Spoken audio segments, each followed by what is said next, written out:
Hola, voy a hablaros de la herramienta de control de versiones distribuida Git. En esta primera parte vamos a iniciar con unos conceptos básicos y con una visión general de la herramienta. Git es una herramienta que posibilita mantener un control de versiones de código. Tiene una funcionalidad distribuida frente a otras herramientas que han sido las que nos ha servido para apoyar el control de versiones hasta ahora, como Subversion. Es una herramienta muy potente que permite, digamos, grano muy fino en el partido que puedes sacar del versionado de código y de los diferentes hitos temporales que puedes tener de tu repositorio de código. Al no depender de un repositorio central, si pierdes conectividad con la red, puedes seguir creando hitos temporales y puedes ir creando fotografías temporales del estado de tu código. Es software libre, lo cual es una gran garantía porque tiene una comunidad muy grande detrás.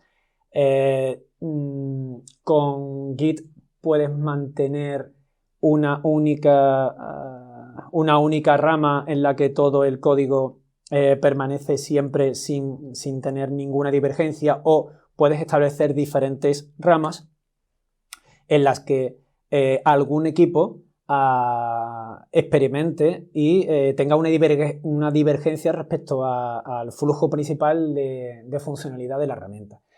Eso te da un control, te da una gran herramienta de control porque puedes hacer diferentes experimentos en el que quizás cambies en un porcentaje muy importante la funcionalidad de tu aplicativo, y en un momento en el que hayas aprobado esa versión, fusionarlo o hacer una fusión con la rama principal, de manera que podrías tener tu aplicativo siempre estable y mantener diferentes ramas en los que diferentes equipos de desarrolladores puedan realizar muchos experimentos que aporten posibilidades al aplicativo que estás desarrollando.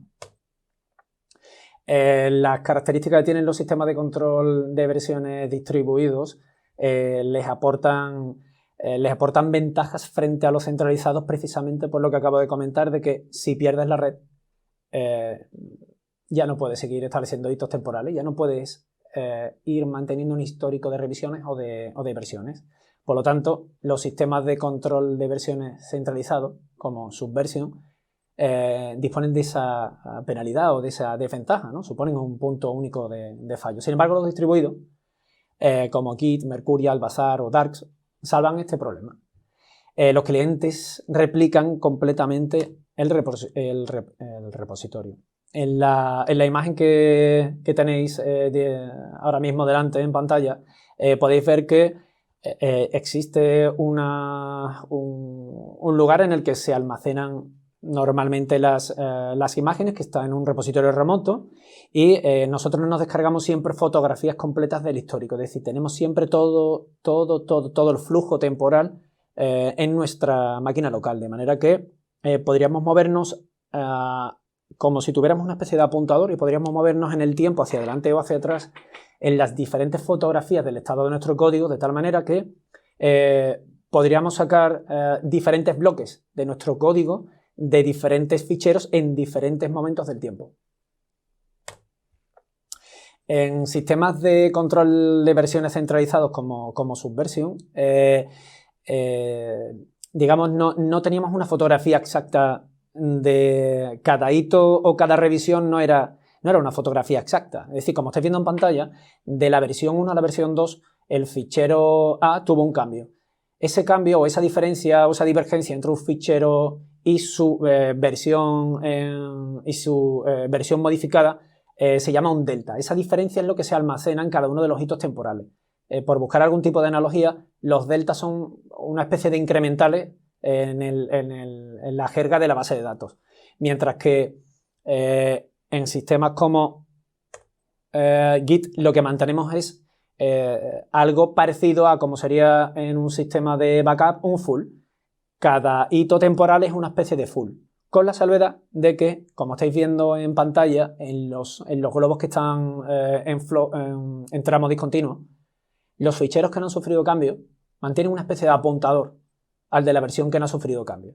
Entonces, en el momento en el que existe un cambio, entonces ese sí que se almacena como parte de la foto en el instante dado. Como podéis ver, el fichero B solo se almacena en la versión 4, es decir, los cambios que han tenido lugar, o sea, en las revisiones que han tenido lugar en la versión 2 y en la versión 3, ese fichero no sufría modificaciones, por lo cual tiene una especie de apuntador, y en la versión 4 sí que se almacena como parte de la foto.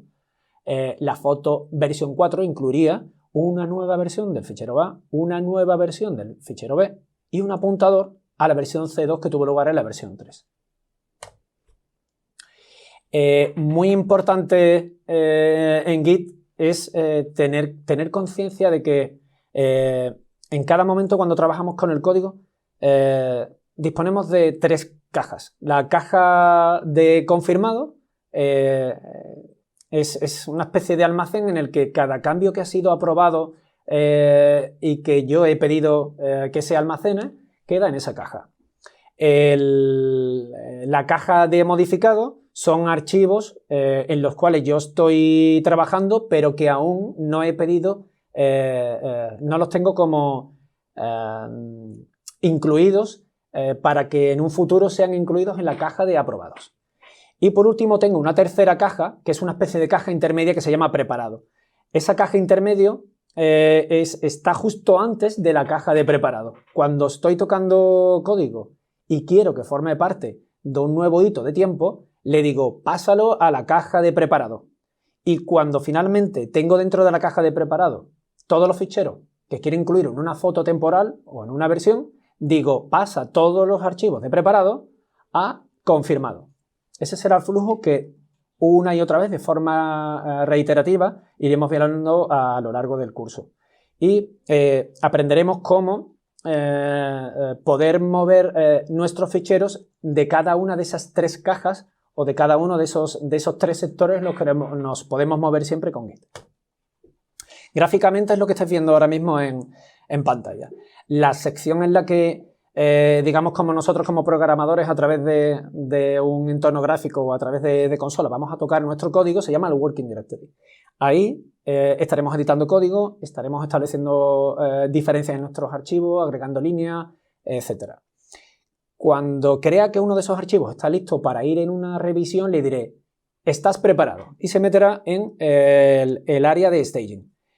Iré incluyendo archivos al área de staging o a esa área de preparado hasta que crea que todos los archivos necesarios para ir en la foto estén listos. Entonces le diré, pasa todo el área de preparado a una nueva fotografía o revisión o hito de tiempo. Y lo pasaré al directorio Git, que en analogía con lo que decíamos antes, es el área de confirmado. ¿Vale? En resumen, Git es una herramienta muy, muy potente porque, como vais a poder ver a lo largo de cada una de las secciones que están descritas en el curso, podemos hacer cosas de grano muy, muy fino con nuestro código y sacar bloques y incluso cambiar la forma en la que tenemos organizadas las revisiones en el tiempo. Ese puntero que os digo que podemos tener en el tiempo, podemos incluso alterar ese registro que tenemos en el tiempo. Es un mecanismo muy rápido de trabajo, que funciona muy, muy rápido. Y por último, tiene dos ventajas que son capitales para nuestro trabajo, que es el software libre, con lo cual eso aporta una enorme garantía, con software libre con una enorme comunidad detrás, y es un sistema de control distribuido, con lo que en algún momento, si pierdo la red o si estoy en algún sitio en el que tengo que trabajar y pierdo la red, yo puedo ir creando hitos en el tiempo y no perdiendo esa posibilidad de tener fotos de mis revisiones. En la siguiente sección, la sección 2 de herramientas de trabajo, vamos a aprender cómo se instalan esas herramientas. Yo quiero trabajar con Git, ¿qué tengo que instalar? Quiero tener alguna herramienta que me posibilite o que me ayude o que, digamos, me haga más sencilla la vida. ¿Qué herramienta me recomiendas? Y montaremos una herramienta muy sencillita, que nos va a dar mucha ayuda cuando trabajemos con el código. La herramienta que vamos a utilizar es la oficial, el Git for, en este caso Git for Windows. Si tienes necesidad de usarlo en Linux, está en casi, por no decir en todas las distros de Linux, existe una forma de instalar Git. Si tienes una Ubuntu o basada en Debian, pues puedes hacer una apt-get install Git. Si tienes una distro CentOS o Red Hat, pues puedes hacer un Yum o un DNF install Git. Lo tienes en todos los sabores de Linux, lo tienes disponible, con lo que eso no es ningún problema. Tcadiff.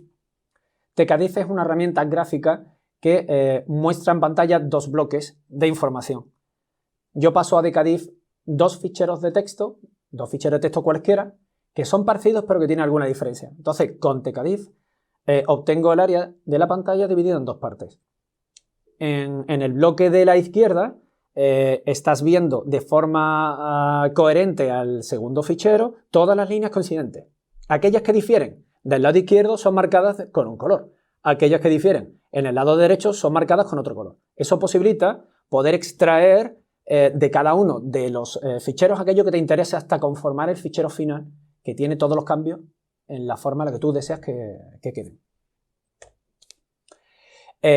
Si no quieres instalar esa herramienta gráfica, la herramienta que viene por defecto es Bindiff. Los usuarios de Linux que están muy familiarizados con el uso del editor B saben que el editor B, que es un poco, vamos a decir, muy rico, pero para algunos es un poco complejo, tiene la posibilidad de hacer un split de pantalla. Divide en dos columnas. Entonces estás viendo en consola y dispones en consola de las mismas posibilidades que acabo de comentar en la herramienta gráfica. Solo que desplazarte entre ventanas es un poco más engorroso, hace falta una combinación de teclas y a la hora de copiar código es un poco más engorroso porque tienes que utilizar combinaciones de teclas. Elige el sabor o la posibilidad que más te guste. Vamos a ver también cómo elegir entre las dos herramientas que tenemos disponibles, que acabo de comentar. Si quiero establecer o visualizar los cambios entre dos archivos, con cuál de las dos me quedo. Git tiene una serie de parámetros que tú los configuras de forma inicial y permanecen para todo el tiempo que vayas a usar Git, ¿vale?